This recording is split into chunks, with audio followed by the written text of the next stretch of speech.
जाति जनगणना की स्वीकृति करी है, हम सब जानते सालों से कांग्रेस पार्टी और राहुल गांधी इस बात को करते आए और हमने अपने कार्य समिति के रेजोल्यूशन में कहा है, हमने प्रस्ताव पारित किया है कि ये जो जाति जनगणना है ये मात्र लोगों की जाति पूछने का सवाल नहीं होना चाहिए। आप एक कॉलम जोड़ दें और जातियों के संख्या बल इकट्ठा करें, वो हमारा उद्देश्य नहीं है। हमारा उद्देश्य है कि पूरे देश में लोग जिस स्थिति में रह रहे हैं उनकी शैक्षिक आर्थिक क्या परिस्थितियां हैं, सरकार का कितना लाभ उनको मिल पा रहा है, नहीं मिल पा रहा है, ईमानदारी क्या है, उनके परिवार वो लोग किस हालात में जीवन व्यतीत कर रहे हैं, उसका पूरा विश्लेषण और जो सवाल पूछे जाएं, जो डाटा इकट्ठा किया है जाए, वो पारदर्शी हो और समयबद्ध तरीके से काम किया जाना चाहिए। प्रधानमंत्री जी ने कहा था, सरकार ने ऐलान किया महिला आरक्षण का, कब घोषणा करी कब लागू होगा, लेकिन ये जनगणना जो है ये समय सीमा तय कर होनी चाहिए।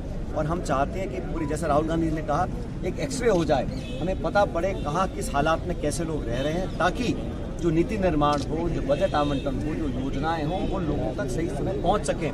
कई जगह अब सरकारें जो घोषणा करती हैं उसका कोई साइंटिफिक आधार नहीं है, मनमाने तरीके से लोग इसको इतना बजट, इसको इतना पैसा। जब पूरा विश्लेषण हमारे पास होगा, डाटा हमारे पास होगा, तो हम जाके सही लोगों तक पहुंच सकते हैं, उनकी भागीदारी सुनिश्चित कर सकते हैं। इसको लेकर हम लोगों ने प्रस्ताव पारित किया कि बिना समय खोए, ये जुमले देने की आदत भाजपा सरकार को है, तो हम लोगों की मांग पर, जनता के दबाव में, कांग्रेस के आग्रह पर हमारी लगातार मांग रही। राहुल गांधी जी ने यात्रा जो की थी, भारत जोड़ो यात्रा, उसमें प्रमुख मांग ये थी कि लोगों की गिनती हो, पता पड़े लोग किस हालत में रह रहे हैं, ताकि उन तक सार्थक मदद हम देने में कामयाब हो सके। हमने 2 प्रस्ताव पारित किए थे। मैं उम्मीद करता हूं कि भारत सरकार ये जो जनगणना है, और मुझे आश्चर्य होता है साथियों, भाजपा के तमाम नेता, कार्यकर्ता, मंत्री, मुख्यमंत्री मजाक उड़ाते थे। कांग्रेस के नेताओं को, राहुल जी को अर्बन नक्सल बोलते थे जब हम जातीय जनगणना की बात करते थे। क्या भाषण देते थे वो?